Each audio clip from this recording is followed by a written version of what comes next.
Olá, sejam todos muito bem-vindos ao quinto CIT, Simpósio Internacional de Tecnologia e Educação do Unisalesiano, Brasil. Hoje nós estamos aqui com uma pessoa muito especial, é uma psicóloga formada em nossa casa, no Unisalesiano de Lins, e a Giovana já tem uma grande caminhada percorrida até o momento. E vem hoje aqui compartilhar conosco algumas informações muito importantes e pertinentes para o curso de psicologia, em especial, por se tratar da área de psicologia psicanalítica. É psicóloga, como eu disse, especialista em gestão de pessoas pela USP, Escola Superior de Agricultura Luiz de Queiroz. Mestre pelo Programa de Pós-Graduação em Ensino e Processos Formativos da Unesp, de São José do Rio Preto. Psicoterapeuta de orientação psicanalítica, atendendo adolescentes e adultos. Formação em psicoterapia psicanalítica pelo Instituto Brasileiro de Psicanálise de Bauru. Docente no curso de psicologia do Unisalesiano de Lins. E se interessa pelas linhas de estudo: violência, gênero, sexualidade e psicanálise. Dessa forma, passo a palavra, professora, já com meus agradecimentos pela sua presença e sua disponibilidade, e desejo para todos nós excelentes aprendizagens. Fique à vontade, professora. Obrigada, professora Elisete. Paz e bem a todos. É um prazer estar aqui com vocês hoje, né, e poder mostrar um pouquinho, né, desse tema que eu acho muito pertinente. Vou projetar a minha tela aqui. Estão me vendo? Tá tudo certo, professora? Tudo certo, Giovana. Muito bem, então. Bem, o tema da minha palestra, né, faz a referência a uma música, depois vocês vão entender o porquê disso, né, mas é o Eu Quero Você Como Eu Quero. Violência psicológica em relacionamentos íntimos. Antes de eu começar a falar em relação a isso, eu vou dar um panorama sobre os eventos de violência, né, o que significa, certo? Então, o fenômeno da violência, ela é complexa e universal, né? Ela está infiltrada no nosso cotidiano e desperta, implica em diversas problemáticas no dia de hoje, né? E não só no dia de hoje, mas isso as temáticas em violência, ela é atemporal, elas sempre estiveram presentes e trazendo grandes problemáticas para nós, né? E o fenômeno da violência, ela não é um fenômeno único, né? Ela tem várias formas de manifestação, então ela é múltipla. Então, a violência, né, o termo, ela possui, né, a origem do latim, né, da palavra vis, que significa força, que alude aí às instâncias do constrangimento, da superioridade, né, de exercer o poder, né, sobre o outro. E diz respeito aos conflitos de poder, de autoridade, de domínio, de posse, aniquilamento dos sujeitos e também dos seus bens materiais, né?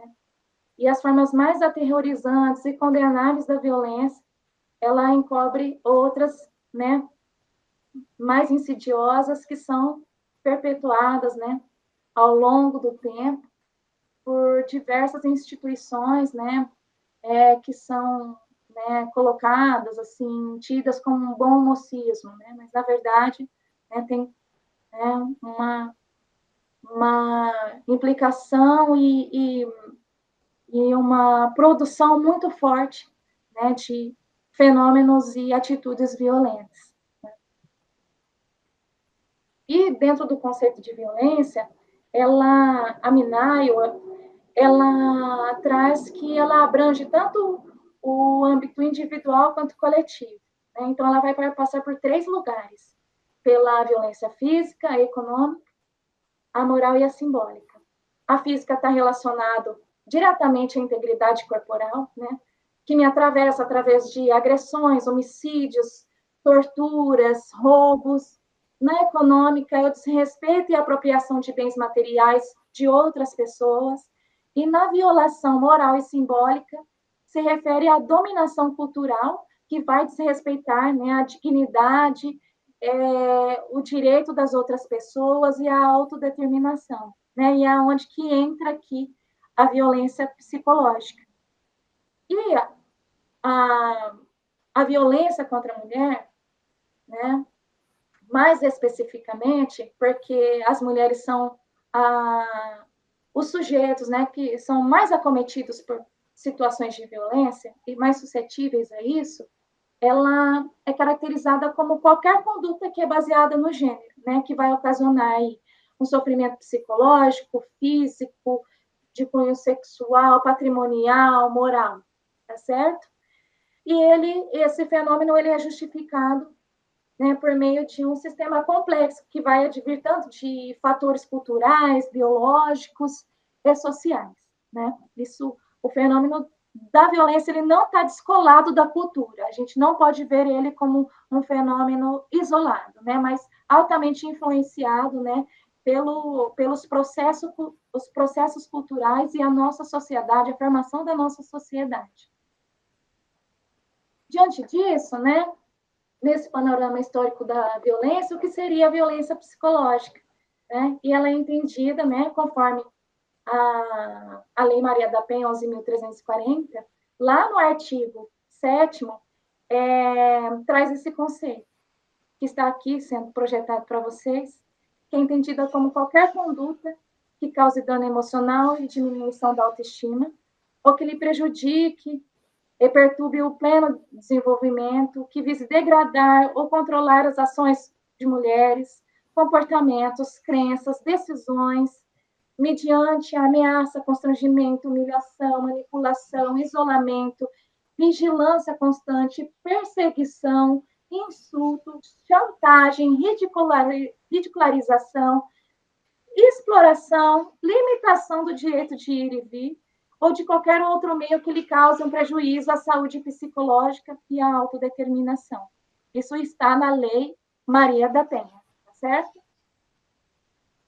E por que eu trouxe, né, o nome da palestra Eu Quero Você Como Eu Quero, né? Tem a ver com a música do Kid Abelha, né, que por muito tempo foi considerada uma música romântica, né? Seu lançamento foi na década de 80, né? Mas ela trazia ali, né, uma crítica, né, uma revelação sobre esse fenômeno particular, né? É o abuso psicológico, a violência psicológica, né? Então eu trouxe esse recorte aqui que é um dos mais reveladores que eu achei do trecho da música para trazer para vocês, né? E que tem totalmente a ver com o conceito de violência psicológica, né? Que é o que ele diz aqui, né? O que você precisa é de um retoque total. Vou transformar o seu rascunho em arte final. Agora não tem jeito. Você está numa cilada. Cada um por si, você por mim e mais nada. O que está dizendo aqui nesse primeiro trecho, né? Que a pessoa, o sujeito em si, ele já está passando por um desvalor, né? Ele já é desvalorizado. E que esse sujeito, essa pessoa que está junto da outra, ela só agrega, ela melhora, né?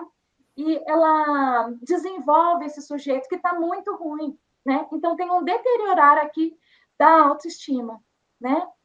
E mais, porque essa pessoa que está nessa relação, né, nessa violência psicológica, ela tem que estar totalmente sujeita àquele outro que está na relação, né? Então, cada um por si, você por mim e mais nada. O mais interessante do nome da música, né, que me fez pensar muito, é que o Como Eu Quero, né? Não diz sobre o a qualidade do querer, de eu querer aquela pessoa perto, da instância da paixão, né, do enamoramento, né, daquela coisa do sentimento avassalador, que avassala a gente, né? Eu quero você, mas do meu modo, da minha maneira, né? Então, o eu quero você como eu quero, é do meu jeito que você tem que ser. Eu não quero de outro, né? Eu só quero você se for da minha maneira. Sem isso, eu não quero, não. Então, longe do meu domínio, você vai de mal a pior.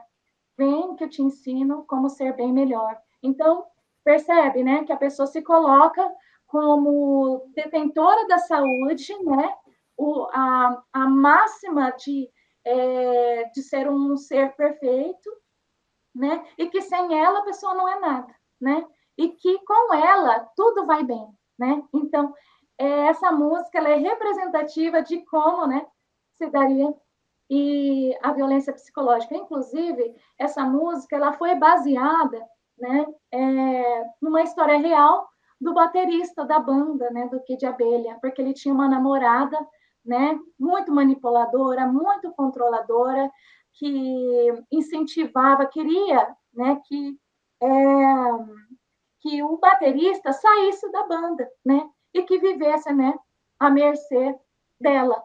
Então, a Paula Toller, né, e o Carlos, eles criaram essa música, né, como um aviso, né, para esse baterista, e que ficou muito famosa, né, acredito que muitos de vocês saibam, né, da música do Kid Abelha.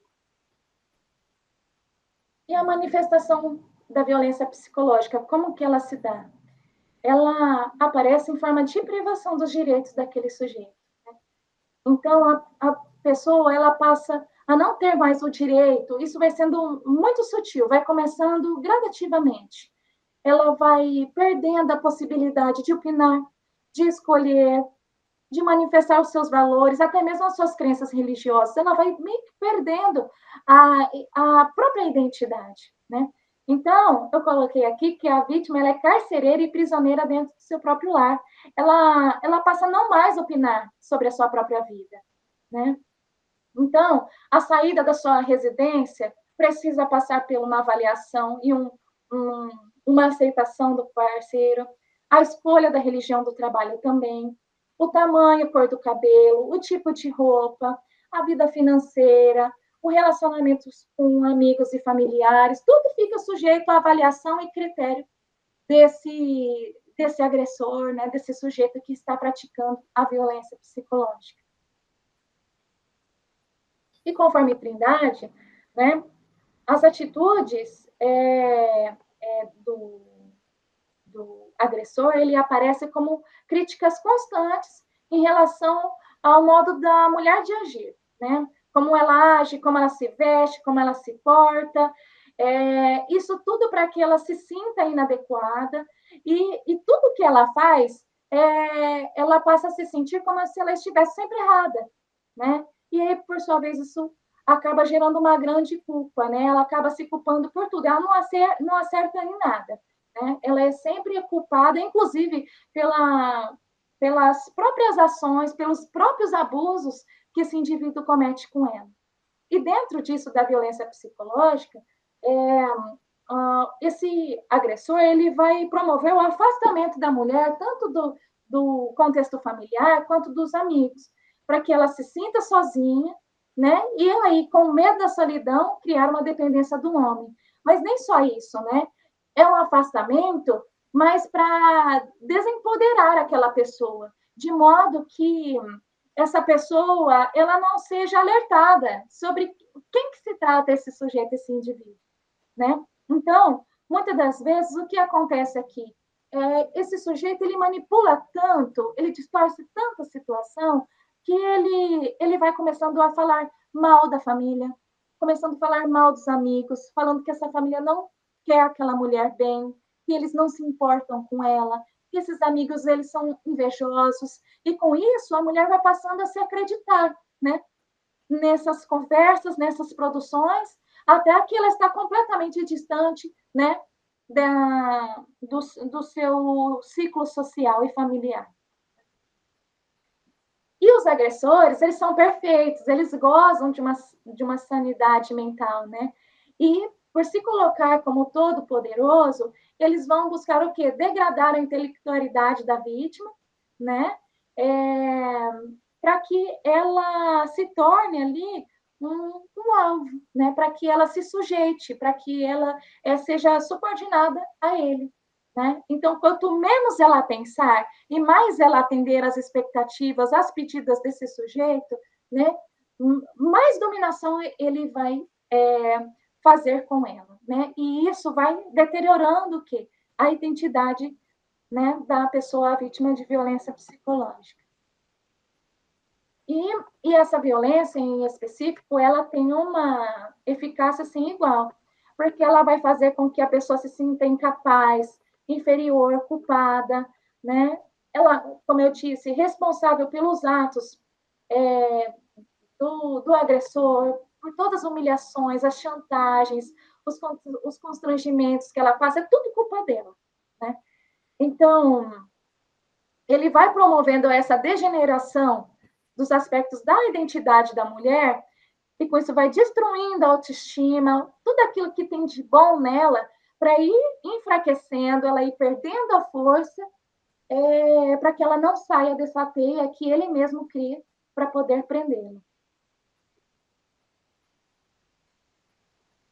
E em relação à deteriorização da identidade, né, é muito comum e é característico de pessoas que sofrem a violência psicológica, né, que a vítima ela vai internalizar todos os conceitos que o parceiro tem em relação a si mesma, né?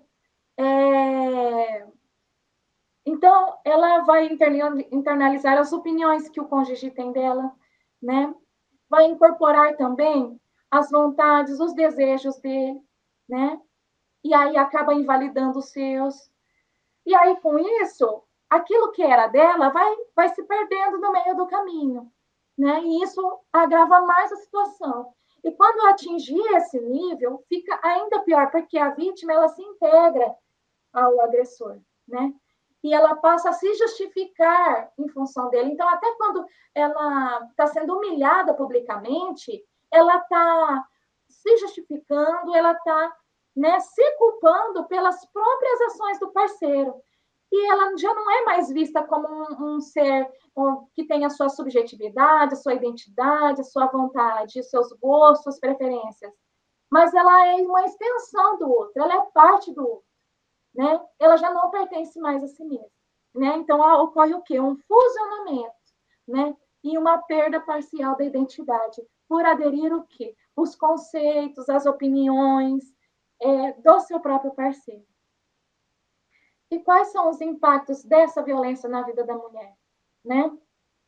Pode despertar episódios de ira, de vergonha, impotência, preocupação excessiva e constante. Então, essa pessoa ela sempre está super, hiper vigilante, culpabilização, tendência a reviver e perceber situações como responsáveis, né? Sendo ela responsável, né? Perda gradual da autoconfiança, ocasionada pelos sentimentos de impotência, alteração de seus valores, quebra da confiança nas suas crenças, falta de interesse de motivação pelas atividades que ela fazia anteriormente. Então, ela vai deixando tudo de lado. Vulnerabilidade por considerar que o mundo é perigoso demais e perda de controle da sua própria vida e diminuição da autoestima. Com isso, vai desencadear outras coisas. Ansiedade, depressão, distúrbio de sono, disfunções sexuais, né, dependência, isolamento, né? E aí o seu modo de viver ele é drasticamente alterado, né? E a pessoa ela se perde no meio, né, desse imbróglio que esse sujeito cria. E o pior de tudo é que a pessoa é uma violência tão ardilosa, tão silenciosa, ela atua de um modo tão insidioso que as ações do sujeito que pratica a violência psicológica é tida por essa pessoa como um gesto de cuidado, que ele está protegendo ela do mundo, das pessoas, que ele quer o bem dela. Então, vai ocorrendo uma distorção mesmo, como se vai acontecendo como se fosse uma lavagem cerebral. A pessoa parece que não consegue mais pensar. Né? Tudo é em função do parceiro. E o que isso tem a ver com o gênero, né? O fenômeno da violência psicológica e dos outros fenômenos? Tem tudo. A começar porque o gênero e a sexualidade, elas são construções que vão ocorrer ao longo de toda a nossa vida, né? São processos intermináveis.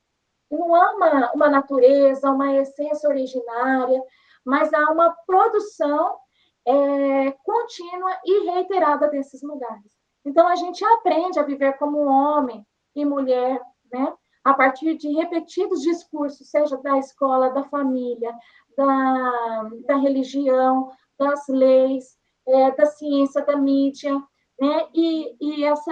Esses discursos, eles propagam ensinamentos como se fossem verdades imutáveis, né? E isso se fundamenta, né, em um sistema binário de gênero, ou seja, o masculino, o feminino, homem, mulher, macho e fêmea. Então, como que isso se dá? No interior da família e da escola, né, são repassadas as normas culturais. Primeiro, né, porque a família, no processo primário, ela é responsável por tornar, né, a gente membro da sociedade. E, secundariamente, nesse processo, entre as outras instituições, uma delas é a escola. E tanto essas duas instituições como as outras, elas são instituições normativas e vão passar, né, os scripts, os papéis culturais, o que está estruturado dentro dessa cultura. Então, ela vai educar corpos de meninos e meninas na tentativa de adequar, né, os mesmos a preceitos comportamentais, morais, higiênicos e estéticos. Né? Então, para os meninos é ensinado madura masculinidade, né, porque os meninos na construção de gênero também sofrem, né, também é dificultosa, né? Não ainda que se tenha melhores condições, isso se dê de uma forma melhor em vista em comparação à mulher, né? Não quer dizer que não seja também regulatória e que também não seja danosa. Né? É ensinado a madurar a masculinidade, pautado no esporte, na competitividade, na violência.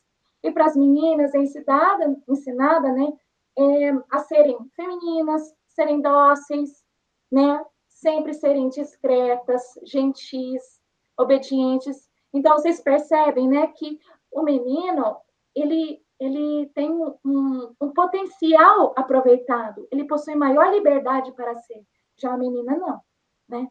Ela a experiência dela possui maior regulação. Né? E mais, porque não é só as instituições responsáveis por educar esses corpos sexuados. Né? O ato de educar também acontece por meio de ferramentas que temos hoje disponíveis, né? Como a literatura, os brinquedos, a mídia, as músicas, o cinema. Isso são ferramentas que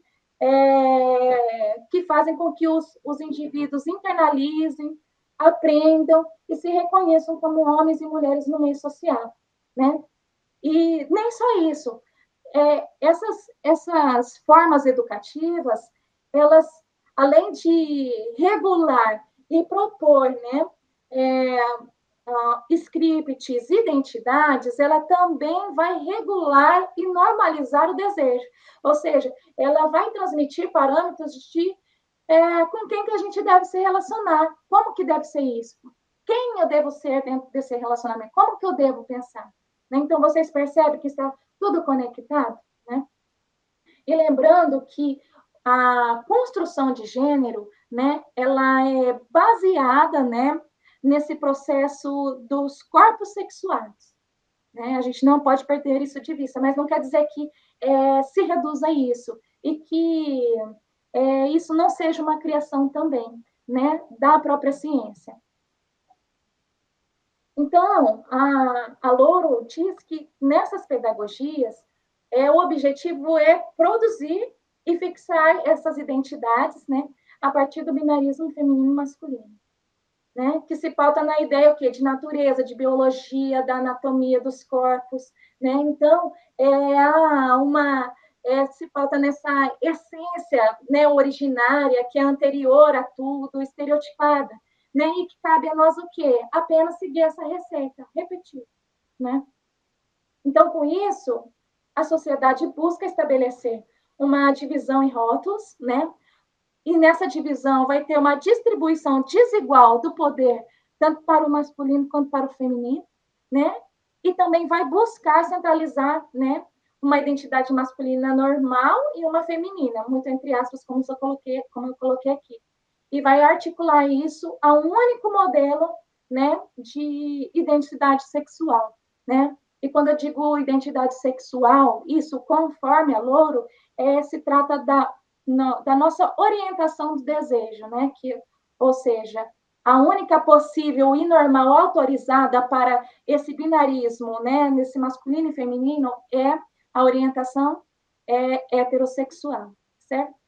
Só que essas concepções criadas, ou seja, essas identidades, elas não são verdadeiras, mas elas são efeitos de verdade, né, que são e foram produzidas ao longo do tempo, né, por esses micropoderes, essas instituições, e elas se cristalizaram e passaram a ser vistas como naturais, né? Parecendo que sempre existiram, que sempre estiveram lá, mas na verdade nada mais é do que um processo discursivo, né, que se dá por meio da linguagem, né? E para isso, a Butler, ela no seu livro Problemas de Gênero, né, Feminismo e Subversão da Identidade, ela questiona essa naturalização, né, dessas posições binárias. Né? Ela propõe uma saída e um entendimento para isso, ao dizer que o gênero ele é performativo. Né? Então, ela trata que o agir, o se comportar, o se vestir, ele é o construtor do gênero. E isso se dá por meio do fazer, de uma sequência de atos repetitivos, reiterados. Né? Então, o performativo, ela diz que é performativo por não haver, né, um sujeito que preexista o ato. Né? Quando ela diz isso, ela está falando que não tem um sujeito um homem que justifique seus atos de homem. Né? Nesse caso, né, não nos comportamos como homem e mulher em virtude da nossa natureza, mas em virtude dos nossos atos, da nossa linguagem, da performatividade reposta. Então, o que ela quer dizer com isso? Que primeiro há a ação e depois vamos nos tornando, né? Mas são esses discursos de verdade que vão estabelecer, né, os ideais esperados acerca do masculino e do feminino. Né? Então, assim, ó, o que se acontecia nas teorias de gênero anteriores? Que tinham um sujeito biológico aqui e por ele ser aqui, ter essa identidade, ele gerava papéis. Mas ela inverte essa lógica. É justamente aqui, a partir de discursos que produzem essa identidade. Então, a linguagem produz essa identidade, né? E isso advém desses lugares da ciência, né, que propaga esse sentido de natureza. Mas tudo advém de um discurso e da linguagem, né? Dos atos, né, que são repetitivos, né? E que se repetem e se atualizam ao longo de toda a nossa vida, ao longo de todo o nosso viver. Então, é importante eu abrir um parênteses aqui, que aqui eu estou tratando de um recorte específico, que são as mulheres, né? Mas a Butler, quando ela propõe o gênero performativo, é para dar conta, né, das outras identidades de gênero e para dar conta também das orientações sexuais que fogem, né, desses scripts, né, propostos pelos processos culturais, né? Então, ela diz assim que quanto mais o sujeito internaliza esses ideais que são impostos pela heterossexualidade compulsória, e quanto mais coerente for com isso, maior tem chance da sua existência ser reconhecida, né? E receber apoio de instituições e de outros sujeitos, né? Só que os indivíduos que desviam dessa norma, né, dessas identidades essencialistas, né, elas são marcados, são separados, são marginalizados, são distinguidos, são discriminados e definidos a partir desse referencial. Bem? Então, quando a gente vai olhar especificamente para o recorte da mulher, é inegável que a potencialização desses códigos, desses ideais, é sentida principalmente pelas mulheres, né? Essa criação dessas identidades. Uma vez que, né, a disciplinarização dos corpos femininos, ela é histórica, né? Então, ela vai sofrer, né, maiores represálias, né, no seu desenvolvimento, né, na criação da sua identidade. Né? Então, os homens cisgênero possuem maior liberdade para viver as suas experiências sexuais, né, enquanto o comportamento de mulheres é regulado e as suas vivências sempre vão passar por gradação de valor, certo? E eu quero pontuar uma coisa aqui que essa lógica ela opera a partir de um sistema heterocis normativo, né? E o que isso quer dizer? Que essa ordem ela espera que as pessoas que nasçam, né, com uma vulva, com uma vagina, se transformem em mulheres, né, e que desempenhem scripts previstos, né, configurando, moldando os seus corpos dentro desses parâmetros, né, estabelecidos pela cultura. E que também, né, orientem seus desejos, né, para as pessoas que nascem, né, com pênis e que se constituíram como cisgênero. Tá bem? E o que é essa explicação em relação ao gênero, à sexualidade e à criação da identidade, desses scripts estabelecidos para o gênero, tem a ver com as violências?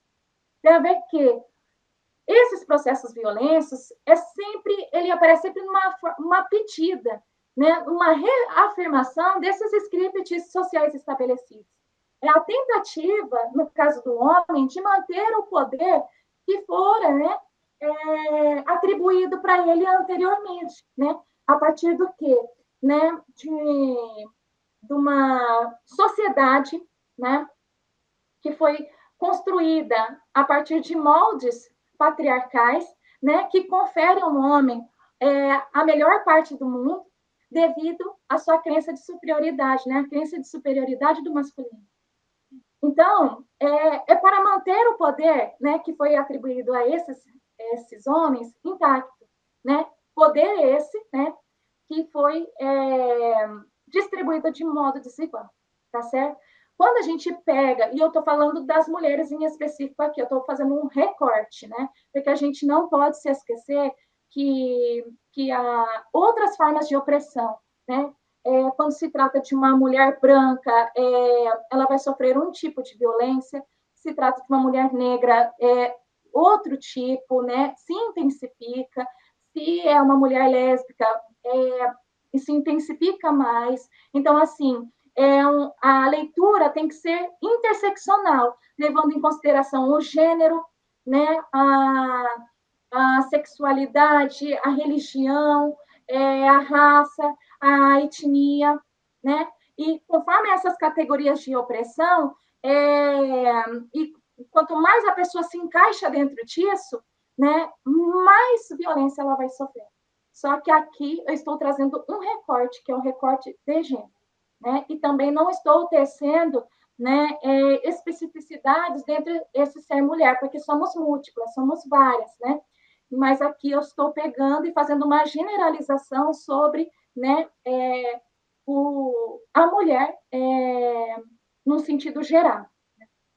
Então, com isso, as atitudes de opressão, de dominação, controle, né, a partir da violência física ou a partir da violência psicológica, são expressões levadas às últimas consequências.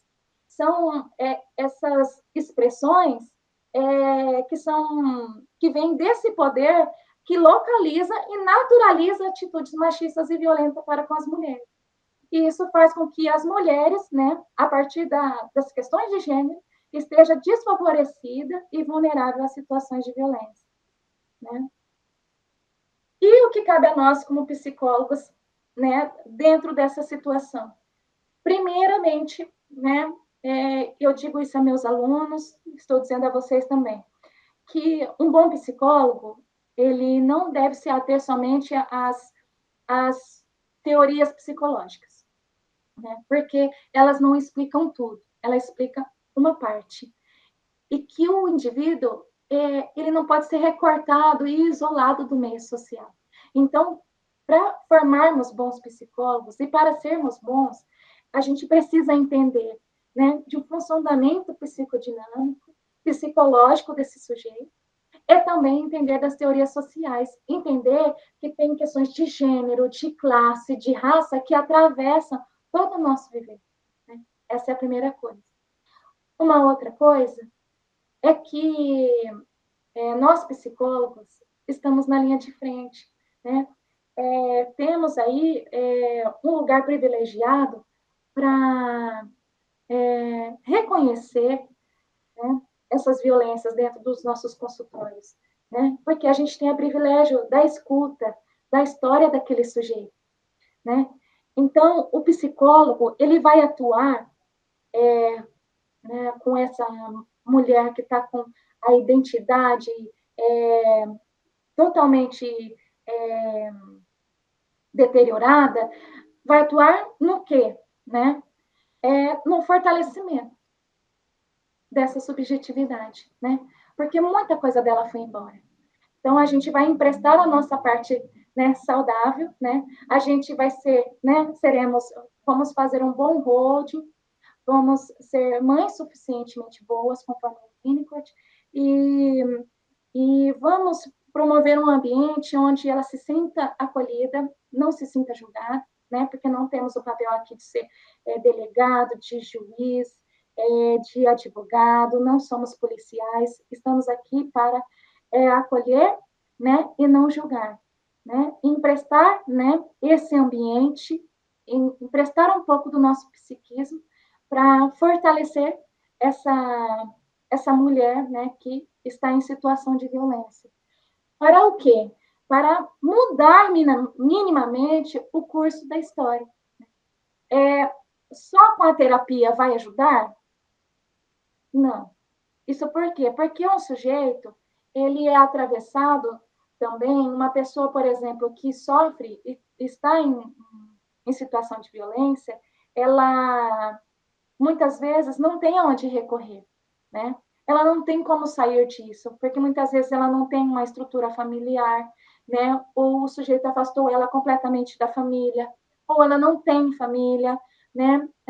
Não tem uma rede de apoio, não tem um trabalho, ela deixou tudo para viver em função e mercê desse sujeito, né? Ela tem os filhos para cuidar, não consegue sair de casa devido aos cuidados do filho, aos cuidados domésticos que ficaram ao encargo dela. Então, tem toda uma questão de saúde pública, né, que faz com que essa mulher continue, né, em situação de violência. Mas aqui, no nosso lugar e dentro do que podemos, a gente pode ser uma semente para fortalecer essa identidade, essa subjetividade, né? E quem sabe, a partir desse fortalecimento, abrir um precedente, né, para que essa pessoa possa resgatar, né, a sua vida novamente, possa ser alguém, né, se sentir alguém com direito, com vontades, com os seus valores, né, que resgate a sua identidade. Né? E para fechar a minha fala, né, que eu comecei a minha fala, né, essa palestra com uma música, agora eu vou fechar com outra, né, como uma forma de rebatida, que é do Francisco El Hombre, né, e o nome da música é Triste. É uma música muito linda, é uma crítica, né, sobre esses scripts que eu falei anteriormente, dessa essencialização dessas identidades que são normativas e que regulam corpos e que promovem violências, né? E aqui eu trouxe para vocês, né, nesses trechos para que vocês tomem ciência disso aqui. Também a receita cultural, ela também aparece nas músicas e também tem uma saída, né? Então, a música diz assim, ó: triste, louco o mar, será qualificada ela quem recusar seguir a receita tal, a receita cultural do marido, da família, cuida da rotina. Só mesmo rejeita, bem conhecida a receita, quem não sem dores aceita que tudo deve mudar. Então, no refrão, a música, que um homem não te define, sua casa não te define, sua carne não te define, você é o seu próprio lar. Eu não me vejo na palavra fêmea, alvo de caça, conformada vítima. Prefiro queimar o mapa, traçar de novo a estrada, ver cores nas cinzas e a vida reinventar. E aqui a gente vai ajudar um pouquinho, né, a essa pessoa tentar queimar esse mapa, né, pegar novos caminhos, se fortalecer para ver possibilidade de vida e seguir em frente, né? Então, esse é o nosso principal papel como psicólogos hoje. Dar a possibilidade para essas mulheres, para essas pessoas que sofrem violência, que não há um destino, né? E que tudo pode mudar, mas que não é tão simples também, né? Mas dentro da psicologia podemos fazer a nossa parte, né? Trazendo um pouquinho de prosperidade, de dignidade, né? Para essas pessoas, para esses sujeitos em enfermo, tá certo? Aqui é a minha apresentação, ok? Aqui algumas referências que eu utilizei e muito obrigada.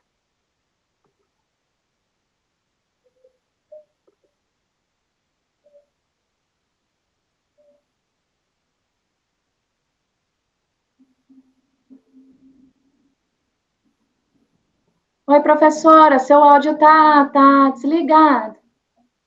Me desculpe. Imagina. Obrigado, professora Giovana, excelente palestra.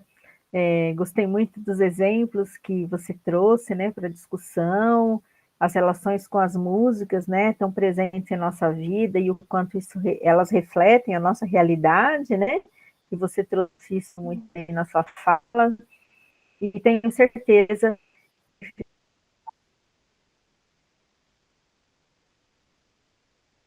que uma palestra que será muito bem aproveitada, né, por todos os nossos espectadores participantes da conversa. Pretendo revê-la novamente em outras oportunidades, será um prazer, né? Essa troca de conhecimento sempre é muito válida para a nossa formação. E eu deixo aqui o agradecimento sincero do Quinto City 2025 do Unisalesiano de Lins. Obrigada. Muito obrigada, professora, foi um prazer.